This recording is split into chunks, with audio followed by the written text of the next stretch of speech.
Maximum schools में क्या होता है, 40 to 45 मिनट्स का लेक्चर होता है। क्या इस 40 to 45 मिनट्स के लेक्चर में एक स्लो लर्नर स्टूडेंट सीख पाता है? नहीं। तो यहां उसको जरूरत पड़ती है कोचिंग सेंटर्स जाने की, राइट। कोचिंग सेंटर जाना पड़ता है उसे, ऑनलाइन कंटेंट देख के वो पढ़ता है, like he tries an number of things. But अगर ये वन स्टॉप सॉल्यूशन स्कूल बन जाए, तो अगर स्कूल इतना मॉडर्नाइज हो जाए कि स्कूल ही आ, अपने जो डिजिटल इक्विपमेंट्स है उसको इंस्टॉल करके अपने स्टूडेंट्स को पढ़ाए, कितना आसान रहेगा स्कूल के लिए, बच्चों के लिए।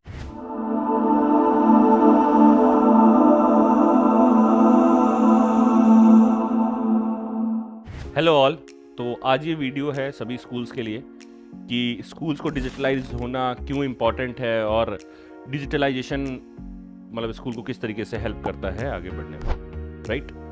तो सबसे पहले मैं बात करूंगा स्कूल्स को रिक्वायरमेंट क्यों है डिजिटलाइजेशन की। क्या स्कूल्स हमारे पुराने मोड जैसा गुरुकुल्स में होता था उस तरीके से चलने में क्या इशू आ रहा है, क्या एरर आ रहा है, राइट। तो सबसे पहले मैं बात करूंगा स्कूल्स का, पुराने वाले स्कूल्स का, फेज़ 1 वाले स्कूल, जहाँ पे हमारे गुरु होते थे एंड देन उनके शिष्य होते थे, वो उनसे लड़ाई करने जैसे जो वॉर्स वगैरह होती थी उसके टेक्निक सीखते थे, राइट। धीरे धीरे इवोल्यूशन आया, लोगों ने अल्फ़ाबेट्स को इंट्रोड्यूस किया, नंबर्स को इंट्रोड्यूस किया, फिर पढ़ाई हमारा चेंज हुआ एंड देन बोर्ड, स्लेट, इन सब का यूसेज आने लगा, मतलब मॉडर्नाइजेशन आने लगी, राइट। धीरे धीरे स्कूल्स मॉडर्नाइज हुए, ब्लैक बोर्ड आया, देन ग्रीन बोर्ड आया, देन ग्लास बोर्ड्स आए, राइट। एंड देन काफ़ी मॉडर्नाइजेशन के बाद अलग अलग स्टूडेंट्स जो थे वो चीज़ों को अलग अलग तरीके से नॉलेज में लेने लगे, right. So if I speak about schools, अब फिर से स्कूल्स का मॉडर्नाइज होने का टाइम आ चुका है, राइट।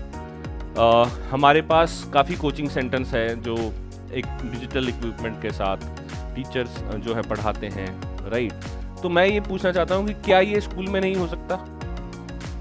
क्या स्कूल अपने वर्किंग आवर्स के बाद अपने टीचर्स को यूटिलाइज नहीं कर सकता? तो इसका आंसर है ऑब्वियसली यस। अगर आप डिजिटलाइज हैं तो आप बिल्कुल यूज़ कर सकते हैं, राइट। अब मान लीजिए आपके क्लास में कोई टीचर है जिनका लेक्चर जो है 1 घंटे का बच्चे को मिल पाता है स्कूल ड्यूरिंग स्कूल आवर्स। वैसे मैं 1 घंटे ज़्यादा बता रहा हूँ, मैक्सिमम स्कूल्स में क्या होता है 40 to 45 मिनट्स का लेक्चर होता है। क्या इस 40 to 45 मिनट्स के लेक्चर में एक स्लो लर्नर स्टूडेंट सीख पाता है? नहीं। तो यहाँ उसको ज़रूरत पड़ती है कोचिंग सेंटर्स जाने की, राइट। कोचिंग सेंटर जाना पड़ता है उसे, ऑनलाइन कंटेंट देख के वो पढ़ता है, like he tries an number of things. But अगर ये वन स्टॉप सॉल्यूशन स्कूल बन जाए, तो अगर स्कूल इतना मॉडर्नाइज हो जाए कि स्कूल ही अपने जो डिजिटल इक्विपमेंट्स है उसको इंस्टॉल करके अपने स्टूडेंट्स को पढ़ाए, कितना आसान रहेगा स्कूल के लिए, बच्चों के लिए। बच्चा क्योंकि 40 मिनट या 45 मिनट एक टीचर से पढ़ता है, लेट से टीचर एक्स, एंड देन वो कोचिंग जाता है, वहाँ वो इन्वेस्ट करता है एक्स अमाउंट और 1 घंटे पढ़ता है टीचर वाई से। दोनों टीचर का तरीका अलग, दोनों टीचर के कंटेंट्स अलग, एंड देन बच्चा स्लो लर्नर के साथ साथ लेस आप कह सकते हैं एजुकेटेड रह जाता है। ना उसको एक्स टीचर की बात समझ में आएगी, ना वाई की आएगी, राइट। वहीं अगर स्कूल ने अपने आप को मॉडर्नाइज किया, पैनल्स को इंस्टॉल किया, अपने एक स्पेसिफिक डेमो रूम तैयार किया कि जो भी बच्चे जो स्पेशल अटेंशन पा रहे हैं कैटेगरी में डिवाइड किया, जो कि पहले से चलता आ रहा है, ABC section, right. A section is for quick learners, B is for moderate and then C is for slow learners, right. Section wise divided है। एक्शन क्या लिया जाता है? सेम टीचर इनको पढ़ा रहे हैं, सेम इनको पढ़ा रहे हैं, बस ड्यूरेशन या तो बढ़ा देते हैं पढ़ाई का, या फिर इनके टेस्ट क्विज MCQs बढ़ा दिए जाते हैं, राइट, कि इनको जल्दी समझ में आए। इनका पढ़ाने का तरीका अलग कर दिया जाता है, तो उनको हमेशा बाइफ्रिकेट कर दिया जाता है क्लासेस से। क्या यही चीज़ B सेक्शन को नहीं मिलनी चाहिए? क्या यही चीज़ जो क्विक लर्नर है उसको नहीं मिलनी चाहिए? Obviously yes. We should not differentiate on the basis of the learning capacity of a student, right? And currently the schools are doing so. So if you install a studio at your school or at your campus, so you can see, like, right, at the very same time one teacher will be utilized for all the 3 sections, right? That too post schooling hours. अब इसमें बच्चों के लिए भी benefit है, school के लिए भी बेनिफिट है, and then teacher is also getting an exposure in front of all the 3 sections, right? So benefit is for all. Now, क्या स्मार्ट पैनल लगना चाहिए क्लासरूम्स में? सारे क्लासरूम में स्मार्ट पैनल लगने चाहिए या फिर स्पेसिफिक क्लास में स्मार्ट पैनल्स लगने चाहिए, राइट? अब मैं इसको थोड़ा बैक में ले जाता हूँ. ब्लैक बोर्ड आया था. क्या ब्लैक बोर्ड स्पेसिफिक क्लासेस में लगे थे? क्या व्हाइट बोर्ड स्पेसिफिक क्लासेस में लगे थे? क्या ग्लास बोर्ड स्पेसिफिक क्लासेस में लगे थे? And the answer is no. If you install interactive white board or if you install interactive flat panel, right, you are giving the students extra opportunity to visualize things. तो इसका concept कैसे है? आज की date में हम जो देखते हैं वो जल्दी सीखते हैं, राइट? मैं एक नॉर्मल एग्जांपल बताता हूँ आप लोगों को. एक मूवी का नाम ले लेते हैं एंड दैट इज शोले. कि हमारे जासूस इस जेल के कोने कोने में फैले हुए हैं. काफी पुरानी मूवी है.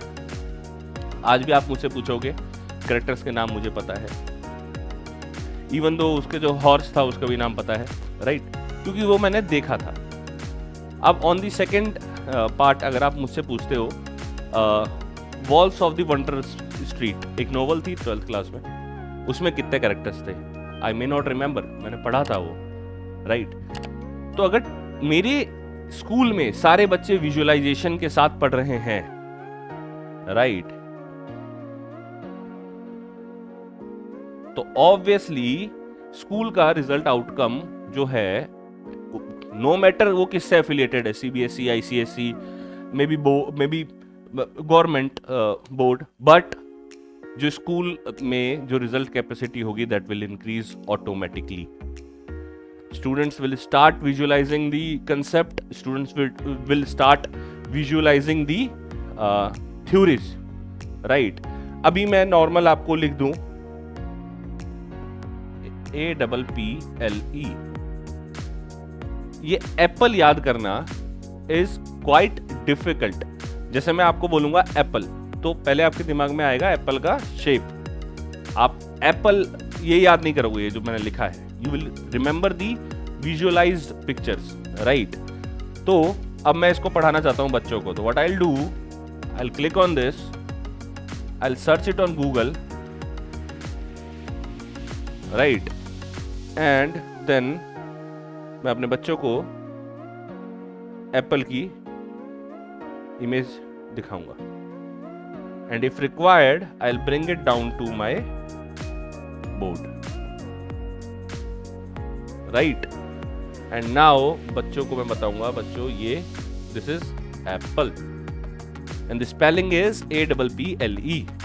सो नाउ यू कैन सी, ये जो इंटरेक्शन थी बच्चों के साथ, that became interactive. This is what we say, interactive. दोनों लोग इंटरैक्ट कर रहे हैं. अब व्हेन आई से दोनों लोग इंटरैक्ट कर रहे हैं, students are interacting using their eyes, teacher is interacting using the theories along with visualized pictures. So this is what makes the difference of